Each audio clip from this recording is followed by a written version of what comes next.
ਸਵਾਗਤ ਹੈ ਦੋਸਤੋ ਤੁਹਾਡੇ ਸਭ ਦਾ ਆਪਣੇ ਚੈਨਲ ਜੀਐਸ ਅਪਡੇਟਸ ਤੇ ਇੱਕ ਹੋਰ ਨਵੀਂ ਵੀਡੀਓ ਦੇ ਵਿੱਚ। ਸੋ ਲੈ ਕੇ ਆ ਚੁੱਕੇ ਹਾਂ ਤੁਹਾਡੇ ਸਭ ਦੇ ਲਈ ਜਮਾਤ 10ਵੀਂ ਸਬਜੈਕਟ ਸੋਸ਼ਲ ਸਟੱਡੀਜ਼ ਦਾ ਟਰਮ 2 ਪ੍ਰੀਖਿਆਵਾਂ ਲਈ ਫੁੱਲੀ ਸੋਲਵਡ ਸੈਂਪਲ ਪੇਪਰ। ਸੋ ਪੂਰੀ ਜਾਣਕਾਰੀ ਵਿਦ ਸੋਲੂਸ਼ਨ ਤੁਹਾਨੂੰ ਅੱਜ ਦੀ ਵੀਡੀਓ ਦੇ ਵਿੱਚ ਦਿੱਤੀ ਜਾਵੇਗੀ। ਸੋ ਵੀਡੀਓ ਨੂੰ ਅੰਤ ਤੱਕ ਜ਼ਰੂਰ ਦੇਖਣਾ ਤੇ ਨਾਲ ਹੀ ਚੈਨਲ ਨੂੰ ਸਬਸਕ੍ਰਾਈਬ ਕਰਕੇ ਨਾਲ ਤੇ ਘੰਟੀ ਬਟਨ ਨੂੰ ਜ਼ਰੂਰ ਦਬਾ ਲਵੋ ਇਸੇ ਤਰ੍ਹਾਂ ਹੋਰ ਵੀਡੀਓਜ਼ ਦੇਖਣ ਦੇ ਲਈ।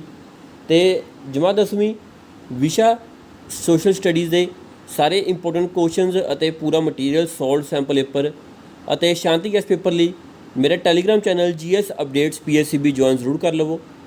सो ज़्यादा समय वेस्ट ना करते हुए चलो आज इस वीडियो शुरू करते हैं। Class 10th subject social studies term 2 fully solved sample paper समा तुहानूं 2.5 घंटे दिता जाएगा तो कुल 40 तुहानूं पेपर आएगा। सो पाग उड़े तो स्टार्ट करते हैं।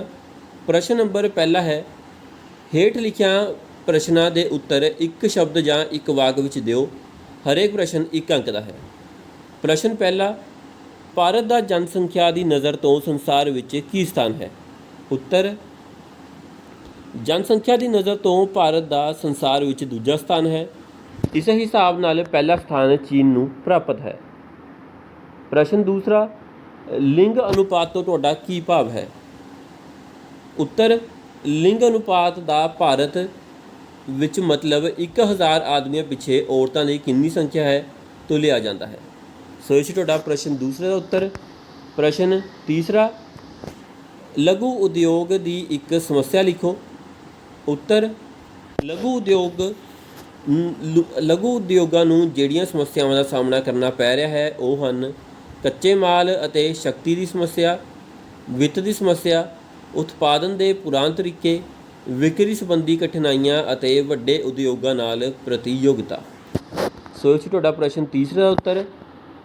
नैक्सट है अपने कोल प्रश्न चौथा। प्रश्न चौथा है, सदा कौर कौन सी? सदा कौर जय सिंह कन्हैया के पुत्र गुरबख्श सिंह की पत्नी सी। अपने सोहरे के पति की मौत तो बाद उसने अपने मिसल नाल संचालन किया सी। प्रश्न पंजवां, हाई कोर्ट के जजां का कार्यकाल किन्ना हुंदा है?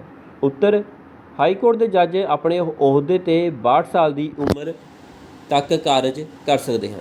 सो हाई कोर्ट के जजां का जो कार्यकाल है वह है 62 साल।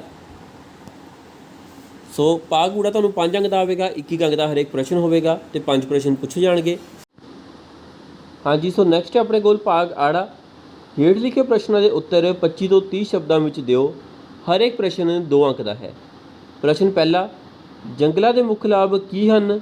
उत्तर, जंगलों के मुख्य लाभ हेठ लिखे हैं। पहला, जंगलों तो सानू कीमती लकड़ी प्राप्त होती है। दूसरा, इन्हां तो कागज़ बनाउण लई कच्ची समग्री प्राप्त होती है। तीसरा, जंगल वर्खा लियाउण विच सहायक हुंदे हन। चौथा, जंगलों तो सानू उपयोगी जड़ी बूटियां मिलदियां हन। अते पंजवां, जंगल वातावरण नूं साफ रखते हैं। सो इस तुहाडा प्रश्न पहले का उत्तर। प्रश्न दूसरा, पंजाब विच खनिज पदार्थां दा ना मिलण दे की कारण हैं? उत्तर, पंजाब की धरती नदियों द्वारा निकाली गई मिट्टी के निपेखण नाल बनी हुई है। यह मिट्टी या धरती फसलों के उत्पादन लई तां बहुत उपयोगी है, परंतु इस विच खनिज पदार्थ नहीं हुंदे। खनिज पदार्थ आम तौर पर अग्नि अते परिवर्तित चट्टानां तो विचों मिलते हैं। यही कारण है कि पंजाब विच खनिज पदार्थ नहीं मिलते। नैक्सट प्रश्न तीसरा, भारत ਵਿੱਚ ਲਘੂ ਅਤੇ ਕੁਟੀਰ ਉਦਯੋਗਾਂ ਦਾ ਕੀ ਮਹੱਤਵ ਹੈ? ਉੱਤਰ, ਭਾਰਤ ਵਿੱਚ ਲਘੂ ਅਤੇ ਕੁਟੀਰ ਉਦਯੋਗਾਂ ਦਾ ਮਹੱਤਵ ਹੇਠ ਲਿਖਿਆ ਹੈ। ਪਹਿਲਾ, ਧਨ ਦੀ ਸਮਾਨ ਵੰਡ। ਇਹਨਾਂ ਉਦਯੋਗਾਂ ਕਾਰਨ ਧਨ ਦੀ ਵੰਡ ਵਧੇਰੇ ਹੁੰਦੀ ਹੈ। ਇਹਨਾਂ ਉਦਯੋਗਾਂ ਤੋਂ ਜੋ ਆਮਦਨ ਹੁੰਦੀ ਹੈ ਉਸਦਾ ਲਾਭ ਲੋਕਾਂ ਨੂੰ ਵਧੇਰਾ ਮਿਲਦਾ ਹੈ। ਦੂਸਰਾ, ਉਤਪਾਦਨ ਵਿੱਚ ਵਾਧਾ। ਉਦਯੋਗੀਕਰਨ ਖੇਤਰ ਵਿੱਚ ਹੋਣ ਵਾਲੇ ਉਤਪਾਦਨ ਦਾ 60% ਭਾਗ ਵੱਡੇ ਉਦਯੋਗਾਂ ਅਤੇ 40% ਛੋਟੇ ਅਤੇ ਕੁਟੀਰ ਉਦਯੋਗਾਂ ਤੋਂ ਪ੍ਰਾਪਤ ਹੁੰਦਾ ਹੈ। ਕਲਾਤਮਕ ਵਸਤੂਆਂ ਦਾ ਉਤਪਾਦਨ ਇਹਨਾਂ ਉਦਯੋਗਾਂ ਦੁਆਰਾ ਹੀ ਸੰਭਵ ਹੈ। ਇਹਨਾਂ ਉਦਯੋਗਾਂ ਵਿੱਚ ਗਹਿਣੇ, ਹਾਥੀ ਦੰਦ ਨਾਲ ਜੁੜੇ ਕੰਮ ਆਉਂਦੇ ਹਨ। ਚੌਥਾ, ਵਿਅਕਤੀਗਤ ਰੁਚੀ। ਇਹ ਉਦਯੋਗ ਹਰੇਕ ਗ੍ਰਾਹਕ ਦੀ ਰੁਚੀ ਦੇ ਅਨੁਸਾਰ ਉਤਪਾਦਨ ਕਰ ਸਕਦੇ ਹਨ। ਇਸ ਲਈ ਵਿਅਕਤੀਗਤ ਰੁਚੀ ਨੂੰ ਪੂਰਾ ਕਰਨ ਵਿੱਚ ਇਹਨਾਂ ਉਦਯੋਗਾਂ ਦਾ ਬਹੁਤ ਮਹੱਤਵ ਹੈ। ਸੋ ਇਹ ਸੀ ਤੁਹਾਡਾ ਪ੍ਰਸ਼ਨ ਤੀਸਰੇ ਦਾ ਉੱਤਰ। ਪ੍ਰਸ਼ਨ ਚੌਥਾ, ਮਹਾਰਾਜਾ ਦਲੀਪ ਸਿੰਘ ਬਾਰੇ ਤੁਸੀਂ ਕੀ ਜਾਣਦੇ ਹੋ? ਉੱਤਰ, ਮਹਾਰਾਜਾ ਦਲੀਪ ਸਿੰਘ ਲਾਹੌਰ ਰਾਜ ਦਾ ਆਖਰੀ ਸਿੱਖ ਸ਼ਾਸਕ ਸੀ। ਪਹਿਲੇ ਐਂਗਲੋ ਸਿੱਖ ਯੁੱਧ ਸਮੇਂ ਉਹ ਨਾਬਾਲਗ ਸੀ, ਇਸ ਲਈ ਕੌਂਸਲ ਆਫ ਰੀਜੈਂਸੀ ਦੀ ਸਥਾਪਨਾ 1846 ਈਸਵੀ ਦੀ ਬੈਰੋਵਾਲ ਦੀ ਸੰਧੀ ਅਨੁਸਾਰ ਲਾਹੌਰ ਰਾਜ ਦੇ ਪ੍ਰਬੰਧ ਲਈ ਕੀਤੀ ਗਈ। ਉਸਨੇ ਮਹਾਰਾਜ ਦੇ ਬਾਲਗ ਹੋਣ ਤੱਕ ਕੰਮ ਕਰਨਾ ਸੀ, ਪਰ ਦੂਜੇ ਐਂਗਲੋ ਸਿੱਖ ਯੁੱਧ ਵਿੱਚ ਸਿੱਖ ਹਾਰ ਗਏ। ਨਤੀਜੇ ਵਜੋਂ ਮਹਾਰਾਜਾ ਦਲੀਪ ਸਿੰਘ ਨੂੰ ਗੱਦੀ ਤੋਂ ਉਤਾਰ ਦਿੱਤਾ ਗਿਆ ਅਤੇ ਉਸਦੀ 4-5 ਲੱਖ ਰੁਪਏ ਦੀ ਪੈਨਸ਼ਨ ਨਿਸ਼ਚਿਤ ਕਰ ਦਿੱਤੀ ਗਈ। ਪੰਜਾਬ ਅੰਗਰੇਜ਼ੀ ਸਾਮਰਾਜ ਦਾ ਇੱਕ ਅੰਗ ਬਣ ਗਿਆ। ਪ੍ਰਸ਼ਨ ਪੰਜਵਾਂ, ਭਾਰਤ ਅਤੇ ਚੀਨ ਦੇ ਸੰਬੰਧਾਂ ਵਿੱਚ ਤਣਾਅ ਦਾ ਮੂਲ ਕਾਰਨ ਕਿਹੜੇ ਹਨ? ਉੱਤਰ, ਚੀਨ ਨਾਲ ਸੰਬੰਧਾਂ ਵਿੱਚ ਵਿਗਾੜ ਦਾ ਸਭ ਤੋਂ ਵੱਡਾ ਕਾਰਨ ਇਹ ਹੈ ਕਿ ਚੀਨ ਭਾਰਤ ਦੇ ਬਹੁਤ ਵੱਡੇ ਇਲਾਕੇ ਉੱਤੇ ਆਪਣਾ ਅਧਿਕਾਰ ਜਤਾ ਰਿਹਾ ਹੈ। ਇੱਕ ਦੂਜਾ ਕਾਰਨ ਇਹ ਸੀ ਕਿ ਭਾਰਤ ਦੇ ਤਿੱਬਤ ਤੇ ਅਧਿਆਤਮਕ ਗੁਰੂ ਦਲਾਈ ਲਾਮਾ ਨੂੰ ਭਾਰਤ ਵਿੱਚ ਸ਼ਰਨ ਦਿੱਤੀ ਸੀ। ਪਹਿਲਾਂ ਤਾਂ ਦੋਵਾਂ ਦੇਸ਼ਾਂ ਵਿੱਚ ਸਰਹੱਦਾਂ ਉੱਤੇ ਗੋਲਾਬਾਰੀ ਹੁੰਦੀ ਰਹੀ, ਪਰੰਤੂ ਦਸੰਬਰ 1962 ਵਿੱਚ ਚੀਨ ਨੇ ਭਾਰਤ ਉੱਤੇ ਅਚਾਨਕ ਜ਼ੋਰਦਾਰ ਹਮਲਾ ਕਰ ਦਿੱਤਾ। ਭਾਰਤ ਉਸ ਸਮੇਂ ਕਿਸੇ ਵੀ ਯੁੱਧ ਲਈ ਤਿਆਰ ਨਹੀਂ ਸੀ, ਇਸ ਲਈ ਸਾਡੇ ਦੇਸ਼ ਨੂੰ ਇਸ ਯੁੱਧ ਵਿੱਚ ਕਾਫੀ ਨੁਕਸਾਨ ਉਠਾਉਣਾ ਪਿਆ। ਇਹ 'ਚ ਤੁਹਾਡੇ ਭਾਗ ਆੜੇ ਨਾਲ ਸੰਬੰਧਿਤ ਪ੍ਰਸ਼ਨਾਂ ਦੇ ਉੱਤਰ ਹੈ। ਨੈਕਸਟ ਆਪਣੇ ਕੋਲ ਭਾਗ ਈੜੀ। ਹੇਠ ਲਿਖੇ ਪ੍ਰਸ਼ਨਾਂ ਵਿੱਚੋਂ ਕੋਈ 4 ਪ੍ਰਸ਼ਨਾਂ ਦੇ ਉੱਤਰ 80 ਤੋਂ 100 ਸ਼ਬਦਾਂ ਵਿੱਚ ਦਿਓ। ਹਰੇਕ ਪ੍ਰਸ਼ਨ ਦੇ 4 ਅੰਕ ਹਨ।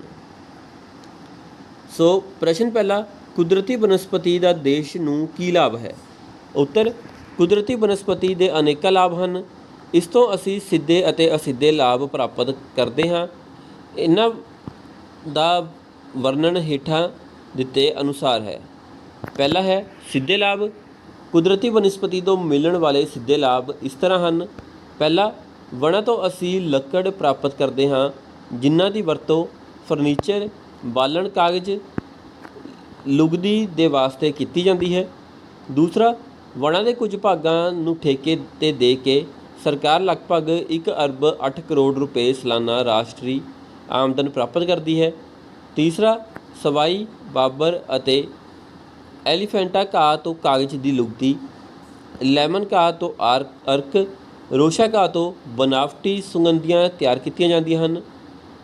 ਮੈਂਗਰੋਵ, ਕੱਚ, ਗੈਂਬੀਅਰ, ਹੜੜ, ਬਿਹੜਾ, ਆਂਵਲਾ ਅਤੇ ਕਿੱਕਰ ਆਦਿ ਦੇ ਪੱਤੇ, ਛਿਲਕੇ ਤੇ ਫਲ ਨੂੰ ਸੁਕਾ ਕੇ ਚਮੜਾ ਰੰਗਣ ਲਈ ਪਦਾਰਥ ਤਿਆਰ ਕੀਤਾ ਜਾਂਦਾ ਹੈ। ਪੰਜਵਾਂ, ਦੇਸ਼ ਦੇ ਵਣ ਖੇਤਰਾਂ ਵਿੱਚ 25 ਮਿਲੀਅਨ ਦੇ ਲਗਭਗ ਕਬੀਲਿਆਂ ਦੇ ਲੋਕ ਵਸਦੇ ਹਨ। ਦੂਸਰਾ ਹੈ ਅਸਿੱਧੇ ਲਾਭ।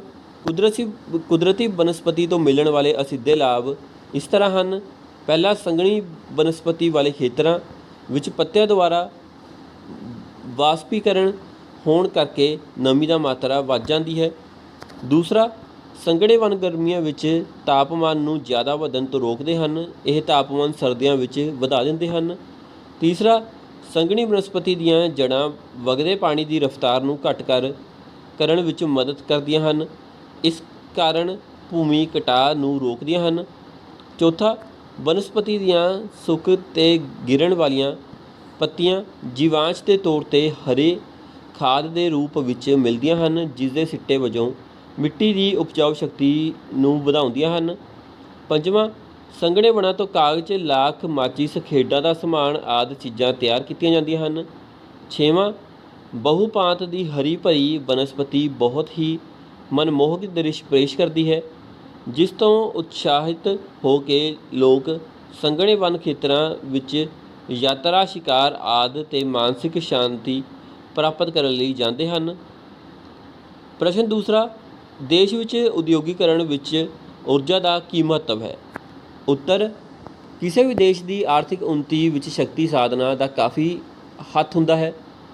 ਉਦਾਹਰਣ ਵਜੋਂ ਇੰਗਲੈਂਡ ਵਿੱਚ ਅਤੇ ਯੂਰਪ ਦੇ ਹੋਰ ਦੇਸ਼ਾਂ ਅਤੇ ਸੰਯੁਕਤ ਰਾਜ ਅਮਰੀਕਾ ਵਿੱਚ ਜਿਹੜੀ ਉਦਯੋਗਿਕ ਕ੍ਰਾਂਤੀ ਆਈ ਸੀ, ਉਸ ਦਾ ਕਾਰਨ ਇਹ ਸੀ ਕਿ ਇਨ੍ਹਾਂ ਦੇਸ਼ਾਂ ਕੋਲ ਸ਼ਕਤੀ ਦੇ ਸਾਧਨ ਵਜੋਂ ਕੋਲਾ ਬਹੁਤ ਮਾਤਰਾ ਵਿੱਚ ਮੌਜੂਦ ਸੀ। ਆਰਥਿਕ ਉੱਨਤੀ ਦਾ ਆਧਾਰ ਉਦਯੋਗ ਹਨ ਅਤੇ ਉਦਯੋਗਾਂ ਦਾ ਆਧਾਰ ਸ਼ਕਤੀ ਦੇ ਸਾਧਨ ਹਨ। ਇਸ ਤੋਂ ਇਲਾਵਾ ਸ਼ਕਤੀ ਦੇ ਸਾਧਨਾਂ ਦਾ ਆਵਾਜਾਈ ਦੇ ਸਾਧਨਾਂ ਵਿੱਚ ਵੀ ਬਹੁਤ ਮਹੱਤਵ ਹੈ ਅਤੇ ਇਨ੍ਹਾਂ ਆਵਾਜਾਈ ਦੇ ਸਾਧਨਾਂ ਜਿਵੇਂ ਕਿ ਬੱਸਾਂ, ਟਰੱਕਾਂ, ਰੇਲ ਗੱਡੀਆਂ, ਹਵਾਈ ਜਹਾਜ਼ਾਂ, ਸਮੁੰਦਰੀ ਜਹਾਜ਼ਾਂ ਆਦਿ ਦਾ ਨਿਰਮਾਣ ਉਦਯੋਗਾਂ ਵਿੱਚ ਹੁੰਦਾ ਹੈ। ਇਸ ਤੋਂ ਇਲਾਵਾ ਖੇਤੀਬਾੜੀ ਖੇਤਰ ਵਿੱਚ ਪ੍ਰਯੋਗ ਹੋਣ ਵਾਲੇ ਯੰਤਰਾਂ ਦਾ ਨਿਰਮਾਣ ਉਦਯੋਗ ਵਿੱਚ ਹੀ ਹੁੰਦਾ ਹੈ। ਅੱਜ ਦਾ ਯੁੱਗ ਮਸ਼ੀਨੀ ਯੁੱਗ ਹੈ, ਇਸ ਲਈ ਸ਼ਕਤੀ ਦੇ ਸਾਧਨਾਂ ਦਾ ਮਹੱਤਵ ਹੋਰ ਵੀ ਜ਼ਿਆਦਾ ਵੱਧ ਗਿਆ ਹੈ। ਅਸਲ ਗੱਲ ਤਾਂ ਇਹ ਹੈ ਕਿ ਸ਼ਕਤੀ ਦੇ ਸਾਧਨਾਂ ਨੂੰ ਕਿਸੇ ਵੀ ਦੇਸ਼ ਦੇ ਉਦਯੋਗਿਕ ਜਾਂ ਆਰਥਿਕ ਉੱਨਤੀ ਦੀ ਰੀੜ੍ਹ ਦੀ ਹੱਡੀ ਆਖਿਆ ਜਾ ਸਕਦਾ ਹੈ। ਪ੍ਰਸ਼ਨ ਤੀਸਰਾ, ਹਰੀ ਕ੍ਰਾਂਤੀ ਤੋਂ ਤੁਸੀਂ ਕੀ ਸਮਝਦੇ ਹੋ? ਹਰੀ ਕ੍ਰਾਂਤੀ ਦੇ ਮੁੱਖ ਪ੍ਰਭਾਵ ਕੀ ਹਨ? ਉੱਤਰ, ਹਰੀ ਕ੍ਰਾਂਤੀ ਦਾ ਅਰਥ, ਹਰੀ ਕ੍ਰਾਂਤੀ ਦੋ ਸ਼ਬਦਾਂ ਤੋਂ ਮਿਲ ਕੇ ਬਣਿਆ ਹੈ, ਹਰੀ ਪਲੱਸ ਕ੍ਰਾਂਤੀ। ਹਰੀ ਸ਼ਬਦ ਦਾ ਅਰਥ ਹੈ ਹਰਿਆਲੀ ਅਤੇ ਕ੍ਰਾਂਤੀ ਸ਼ਬਦ ਦਾ ਅਰਥ ਹੈ ਇੰਨੀ ਤੇਜ਼ੀ ਨਾਲ ਹੋਣ ਵਾਲਾ ਪਰਿਵਰਤਨ ਕਿ ਸਾਰੇ ਉਸ ਨੂੰ ਹੈਰਾਨੀ ਨਾਲ ਦੇਖਦੇ ਰਹਿ ਜਾਣ। ਇਸ ਸ਼ਬਦ ਦਾ ਪ੍ਰਯੋਗ ਖੇਤੀ ਦੇ ਉਤਪਾਦਨ ਵਿੱਚ ਹੋਣ ਵਾਲੀ ਉੱਨਤੀ ਲਈ ਕੀਤਾ ਗਿਆ ਹੈ। ਭਾਰਤ ਵਿੱਚ ਯੋਜਨਾਵਾਂ ਦੀ ਮਿਆਦ ਦੌਰਾਨ ਅਪਣਾਏ ਗਏ ਖੇਤੀ ਸੁਧਾਰਾਂ ਦੇ ਕਾਰਨ 1967 ਅਤੇ 1968 ਵਿੱਚ ਅਨਾਜ ਦੇ ਉਤਪਾਦਨ ਵਿੱਚ 1966 ਤੋਂ 1967 ਦੀ ਤੁਲਨਾ ਵਿੱਚ ਲਗਭਗ 25% ਵਾਧਾ ਹੋਇਆ। ਕਿਸੇ ਇੱਕ ਸਾਲ ਵਿੱਚ ਅਨਾਜ ਉਤਪਾਦਨ ਵਿੱਚ ਇੰਨਾ ਵਧੇਰਾ ਵਾਧਾ ਹੋਣਾ ਇੱਕ ਕ੍ਰਾਂਤੀ ਦੇ ਸਮਾਨ ਸੀ। ਇਸ ਕਾਰਨ ਅਰਥਸ਼ਾਸਤਰੀਆਂ ਨੇ ਅਨਾਜ ਦੇ ਉਤਪਾਦਨ ਵਿੱਚ ਹੋਣ ਵਾਲੇ ਇਸ ਵਾਧੇ ਨੂੰ ਹਰੀ ਕ੍ਰਾਂਤੀ ਦਾ ਨਾਂ ਦਿੱਤਾ ਹੈ। ਅਤੇ ਨਾਲ ਹੀ ਮੈਂ ਤੁਹਾਨੂੰ ਦੱਸ ਦੇਵਾਂ, ਇਹ ਸਾਰੇ ਪ੍ਰਸ਼ਨ ਜੋ ਮੈਂ ਤੁਹਾਨੂੰ ਦੱਸ ਰਿਹਾ ਹਾਂ ਇਹ ਸਾਰੇ ਬੇਹੱਦ ਜ਼ਰੂਰੀ ਹਨ। ਇਹਨਾਂ ਪ੍ਰਸ਼ਨਾਂ ਵਿੱਚੋਂ ਕੋਈ ਨਾ ਕੋਈ ਪ੍ਰਸ਼ਨ ਤੁਹਾਨੂੰ ਐਗਜ਼ਾਮ ਦੇ ਵਿੱਚ ਪੁੱਛਿਆ ਜਾ ਸਕਦਾ ਹੈ। ਅਤੇ ਨਾਲ ਹੀ Telegram channel GS updates PSCB ਨੂੰ ਜੁਆਇਨ ਜ਼ਰੂਰ ਕਰ ਲੈਣਾ। ਸਾਰਾ ਮਟੀਰੀਅਲ ਤੁਹਾਨੂੰ ਮੇਰੇ ਟੈਲੀਗ੍ਰਾਮ ਚੈਨਲ 'ਤੇ ਮਿਲ ਜਾਵੇਗਾ। ਹਰੀ ਕ੍ਰਾਂਤੀ ਦੇ ਪ੍ਰਭਾਵ, ਹਰੀ ਕ੍ਰਾਂਤੀ ਦੇ ਸਿੱਟੇ ਵਜੋਂ ਦੇਸ਼ ਦੀ ਅੰਨ ਸਮੱਸਿਆ ਹੱਲ ਹੋ ਗਈ ਹੈ। ਹਰੀ ਕ੍ਰਾਂਤੀ ਦੇ ਕਾਰਨ ਖੇਤੀ ਖੇਤਰ ਵਿੱਚ ਮਸ਼ੀਨਾਂ ਦਾ ਪ੍ਰਯੋਗ ਵੱਧ ਗਿਆ ਹੈ, ਇਸ ਲਈ ਪੇਂਡੂ ਖੇਤਰਾਂ ਵਿੱਚ ਰੁਜ਼ਗਾਰ ਦੇ ਮੌਕੇ ਵੀ ਵੱਧ ਗਏ। ਹਰੀ ਕ੍ਰਾਂਤੀ ਨੇ ਖੇਤੀਬਾੜੀ ਉੱਤੇ ਆਧਾਰਿਤ ਉਦਯੋਗਾਂ ਨੂੰ ਵੀ ਕਾਫੀ ਉਤਸ਼ਾਹਿਤ ਕੀਤਾ ਹੈ। ਚੌਥਾ, ਹਰੀ ਕ੍ਰਾਂਤੀ ਦੇ ਕਾਰਨ ਕਿਸਾਨਾਂ ਦੀ ਆਰਥਿਕ ਹਾਲਤ ਵਿੱਚ ਕਾਫੀ ਸੁਧਾਰ ਹੋਇਆ ਹੈ, ਜਿਸ ਨਾਲ ਉਹਨਾਂ ਦਾ ਜੀਵਨ ਪੱਧਰ ਕਾਫੀ ਉੱਚਾ ਹੋਇਆ ਹੈ। ਪੰਜਵਾਂ, ਹਰੀ ਕ੍ਰਾਂਤੀ ਦੇ ਸਿੱਟੇ ਵਜੋਂ ਖੇਤੀ ਖੇਤਰ ਵਿੱਚ ਸਰਵਜਨਕ ਨਿਵੇਸ਼ ਵਿੱਚ ਵਾਧਾ ਹੋਇਆ ਹੈ। ਚੌਥਾ, ਜਲਿਆਂਵਾਲਾ ਬਾਗ ਦੀ ਦੁਰਘਟਨਾ ਦਾ ਵਰਣਨ ਕਰੋ। ਉੱਤਰ, ਜਲਿਆਂਵਾਲਾ ਬਾਗ ਵਿੱਚ ਹੱਤਿਆਕਾਂਡ। ਅਸ਼ਾਂਤੀ ਦੇ ਇਸ ਵਾਤਾਵਰਣ ਵਿੱਚ ਅੰਮ੍ਰਿਤਸਰ ਦੇ ਆਲੇ ਦੁਆਲੇ ਦੇ ਪਿੰਡਾਂ ਦੇ ਲਗਭਗ 25,000 ਲੋਕ 13 ਅਪ੍ਰੈਲ 1919 ਈਸਵੀ ਨੂੰ ਵਿਸਾਖੀ ਮੇਲੇ ਵਾਲੇ ਦਿਨ ਅੰਮ੍ਰਿਤਸਰ ਵਿੱਚ ਸਥਿਤ ਜਲਿਆਂਵਾਲਾ ਬਾਗ ਵਿੱਚ ਰੋਲਟ ਐਕਟ ਦੇ ਵਿਰੁੱਧ ਵਿੱਚ ਜਲੂਸ ਕੱਢਣ ਲਈ ਇਕੱਠੇ ਹੋਏ। ਜਨਰਲ ਡਾਇਰ ਨੂੰ ਅੰਗਰੇਜ਼ਾਂ ਦੀ ਮੌਤ ਦਾ ਬਦਲਾ ਲੈਣਾ ਦਾ ਮੌਕਾ ਮਿਲ ਗਿਆ। ਉਹ ਆਪਣੇ 150 ਸੈਨਿਕਾਂ ਸਮੇਤ ਜਲਿਆਂਵਾਲਾ ਬਾਗ ਦੇ ਗੇਟ ਕੋਲ ਪੁੱਜ ਗਿਆ। ਉਸ ਬਾਗ ਵਿੱਚ ਇੱਕ ਤੰਗ ਦਰਵਾਜ਼ਾ ਸੀ। ਉੱਥੇ ਖੜ੍ਹੇ ਹੋ ਕੇ ਜਨਰਲ ਡਾਇਰ ਦੇ ਲੋਕਾਂ ਨੂੰ 3 ਮਿੰਟਾਂ ਦੇ ਅੰਦਰ ਅੰਦਰ ਉੱਥੋਂ ਨੱਠ ਜਾਣ ਲਈ ਕਿਹਾ, ਜੋ ਅਸੰਭਵ ਸੀ। ਜਨਰਲ ਡਾਇਰ ਨੇ 3 ਮਿੰਟ ਮਗਰੋਂ ਗੋਲੀਆਂ ਚਲਾਉਣ ਦਾ ਹੁਕਮ ਦਿੱਤਾ। ਲਗਭਗ 1000 ਲੋਕ ਮਾਰੇ ਗਏ ਅਤੇ 3000 ਜ਼ਖਮੀ ਹੋ ਗਏ। ਮਹੱਤਵ, ਜਲਿਆਂਵਾਲੇ ਬਾਗ ਦੀ ਦੁਰਘਟਨਾ ਤੋਂ ਬਾਅਦ ਦੇਸ਼ ਦੀ ਆਜ਼ਾਦੀ ਦੀ ਲਹਿਰ ਨੂੰ ਇੱਕ ਨਵਾਂ ਮੋੜ ਮਿਲਿਆ। ਇਸ ਘਟਨਾ ਦਾ ਬਦਲਾ ਊਧਮ ਸਿੰਘ ਨੇ 21 ਸਾਲਾਂ ਬਾਅਦ ਇੰਗਲੈਂਡ ਵਿੱਚ ਜਾ ਕੇ ਲਿਆ। ਉਸਨੇ ਸਰ ਮਾਈਕਲ ਐਡਵਾਇਰ ਨੂੰ ਗੋਲੀ ਮਾਰ ਦਿੱਤੀ। ਪ੍ਰਸ਼ਨ ਪੰਜਵਾਂ, ਆਜ਼ਾਦ ਹਿੰਦ ਫੌਜ ਉੱਤੇ ਵਿਸਥਾਰਪੂਰਵਕ ਨੋਟ ਲਿਖੋ। ਉੱਤਰ, ਆਜ਼ਾਦ ਹਿੰਦ ਫੌਜ ਦੀ ਸਥਾਪਨਾ ਸੁਭਾਸ਼ ਚੰਦਰ ਬੋਸ ਨੇ 1943 ਈਸਵੀ ਵਿੱਚ ਟੋਕੀਓ ਵਿਖੇ ਕੀਤੀ ਸੀ। ਇਸ ਫੌਜ ਵਿੱਚ ਉਹ ਸੈਨਿਕ ਸ਼ਾਮਿਲ ਸਨ ਜਿਹੜੇ ਪਹਿਲਾਂ ਅੰਗਰੇਜ਼ੀ ਫੌਜ ਵਿੱਚ ਸਨ ਅਤੇ ਜਿਨ੍ਹਾਂ ਨੂੰ ਜਾਪਾਨ ਨੇ ਕੈਦੀ ਬਣਾ ਲਿਆ ਸੀ। ਸੁਭਾਸ਼ ਚੰਦਰ ਨੇ ਆਪਣੇ ਸੈਨਿਕਾਂ ਨੂੰ ਦਿੱਲੀ ਚਲੋ ਦਾ ਨਾਅਰਾ ਦਿੱਤਾ। ਉਸਨੇ ਸਿਪਾਹੀਆਂ ਨੂੰ ਕਿਹਾ, ਤੁਸੀਂ ਮੈਨੂੰ ਖੂਨ ਦਿਓ, ਮੈਂ ਤੁਹਾਨੂੰ ਆਜ਼ਾਦੀ ਦੇਵਾਂਗਾ। ਪਰੰਤੂ 1943 ਈਸਵੀ ਵਿੱਚ ਜਾਪਾਨ ਹਾਰਨ ਲੱਗ ਪਿਆ, ਜਿਸ ਕਰਕੇ ਆਜ਼ਾਦ ਹਿੰਦ ਫੌਜ ਆਪਣੇ ਮਿਸ਼ਨ ਵਿੱਚ ਸਫਲ ਨਾ ਹੋ ਸਕੀ ਅਤੇ 1945 ਈਸਵੀ ਵਿੱਚ ਸੁਭਾਸ਼ ਚੰਦਰ ਦੀ ਇੱਕ ਹਵਾਈ ਦੁਰਘਟਨਾ ਵਿੱਚ ਮੌਤ ਹੋ ਗਈ। ਇਸ ਦੇ ਨਾਲ ਹੀ ਆਜ਼ਾਦ ਹਿੰਦ ਫੌਜ ਦੀ ਤਾਕਤ ਵੀ ਘਟਣ ਲੱਗ ਪਈ। ਪ੍ਰਸ਼ਨ ਛੇਵਾਂ, ਭਾਰਤੀ ਲੋਕਤੰਤਰ ਦੇ ਸਰੂਪ ਉੱਤੇ ਨੋਟ ਲਿਖੋ। ਉੱਤਰ, ਭਾਰਤ ਵਿੱਚ ਸੰਘਾਤਮਕ ਗਣਰਾਜੀ ਲੋਕਤੰਤਰਿਕ ਸ਼ਾਸਨ ਪ੍ਰਣਾਲੀ ਸਥਾਪਿਤ ਕੀਤੀ ਗਈ ਹੈ। ਸੁਤੰਤਰਤਾ, ਸਮਾਨਤਾ, ਭਾਈਚਾਰਾ, ਕਾਨੂੰਨ ਦਾ ਸ਼ਾਸਨ, ਉੱਤਰਦਾਈ ਸਰਕਾਰ, ਨਿਯਤਕਾਲੀ ਚੋਣਾਂ, ਬਹੁਮਤ ਦਾ ਸ਼ਾਸਨ, ਨਾਗਰਿਕਾਂ ਦੇ ਅਧਿਕਾਰ ਅਤੇ ਸੁਤੰਤਰ ਤੇ ਨਿਰਪੱਖ ਨਿਆਂਪਾਲਿਕਾ ਅਤੇ ਲੋਕਤੰਤਰ ਦੀਆਂ ਮੁੱਖ ਵਿਸ਼ੇਸ਼ਤਾਵਾਂ ਹਨ ਅਤੇ ਇਹ ਸਾਰੀਆਂ ਵਿਸ਼ੇਸ਼ਤਾਵਾਂ ਭਾਰਤੀ ਲੋਕਤੰਤਰ ਵਿੱਚ ਮੌਜੂਦ ਹਨ। ਜਿੱਥੋਂ ਤੱਕ ਭਾਰਤ ਦੇ ਲੋਕਤੰਤਰ ਤੇ ਸਰੂਪ ਦਾ ਪ੍ਰਸ਼ਨ ਹੈ ਤਾਂ ਭਾਰਤ ਵਿੱਚ ਅਪ੍ਰਤੱਖ ਲੋਕਤੰਤਰ ਹੈ। ਅਪ੍ਰਤੱਖ ਲੋਕਤੰਤਰ ਉਹ ਹੁੰਦਾ ਹੈ ਜਿਸ ਵਿੱਚ ਲੋਕ ਪ੍ਰਤੱਖ ਰੂਪ ਵਿੱਚ ਪ੍ਰਸ਼ਾਸਨ ਵਿੱਚ ਹਿੱਸਾ ਨਹੀਂ ਲੈਂਦੇ, ਸਗੋਂ ਆਪਣੇ ਪ੍ਰਤੀਨਿਧੀ ਚੁਣ ਕੇ ਸਰਕਾਰ ਵਿੱਚ ਭੇਜਦੇ ਹਨ ਜੋ ਉਹਨਾਂ ਦੀ ਤਰਫੋਂ ਸ਼ਾਸਨ ਚਲਾਉਂਦੇ ਹਨ ਅਤੇ ਇਹ ਪ੍ਰਤੀਨਿਧੀ ਉਹਨਾਂ ਪ੍ਰਤੀ ਹੀ ਜਵਾਬਦੇਹ ਹੁੰਦੇ ਹਨ। ਸੋ ਇਹ ਸੀ ਤੁਹਾਡੇ ਭਾਗ ਈਡੀ ਨਾਲ ਸੰਬੰਧਿਤ ਪ੍ਰਸ਼ਨ। 4 ਪ੍ਰਸ਼ਨ ਦੇ ਉੱਤਰ ਤੁਸੀਂ ਐਗਜ਼ਾਮ ਦੇ ਵਿੱਚ ਦੇਣੇ ਹੋਣਗੇ ਅਤੇ 4-4 ਨੰਬਰ ਦਾ ਹਰੇਕ ਪ੍ਰਸ਼ਨ ਹੋਵੇਗਾ। ਸੋ ਕੁੱਲ 16 ਦਾ ਤੁਹਾਨੂੰ ਭਾਗ ਈਡੀ ਆਵੇਗਾ। ਭਾਗ ਸੱਸਾ ਸਰੋਤ ਆਧਾਰਿਤ ਪ੍ਰਸ਼ਨ। ਸੋ ਉੱਪਰ ਦਿੱਤੇ ਪੈਰੇ ਨੂੰ ਪੜ੍ਹ ਕੇ ਹੇਠ ਲਿਖੇ ਪ੍ਰਸ਼ਨਾਂ ਦੇ ਉੱਤਰ ਲਿਖੋ। ਸੋ ਵੀਡੀਓ ਨੂੰ ਪੌਜ਼ ਕਰਕੇ ਤੁਸੀਂ ਇਸ ਪੈਰੇ ਨੂੰ ਪੜ੍ਹ ਸਕਦੇ ਹੋ ਅਤੇ ਉਸ ਤੋਂ ਬਾਅਦ ਇਸ ਪੈਰੇ ਦੇ ਵਿੱਚੋਂ ਜੋ ਤੁਹਾਨੂੰ ਪ੍ਰਸ਼ਨ ਪੁੱਛੇ ਗਏ ਹਨ ਉਹਨਾਂ ਦੇ ਉੱਤਰ ਦੇਣੇ ਹਨ। ਪ੍ਰਸ਼ਨ ਪਹਿਲਾ ਹੈ, ਮਹਾਰਾਜਾ ਰਣਜੀਤ ਸਿੰਘ ਕਿਸ ਮਿਸਲ ਨਾਲ ਸੰਬੰਧ ਰੱਖਦੇ ਸੀ? ਉੱਤਰ, ਸ਼ੁਕਰ ਚੱਕੀਆ ਮਿਸਲ ਨਾਲ। ਪ੍ਰਸ਼ਨ ਦੂਸਰਾ, ਤਿਕੜੀ ਦੀ ਸਰਪ੍ਰਸਤੀ ਦਾ ਕਾਲ ਕਿਸ ਨੂੰ ਕਿਹਾ ਜਾਂਦਾ ਹੈ?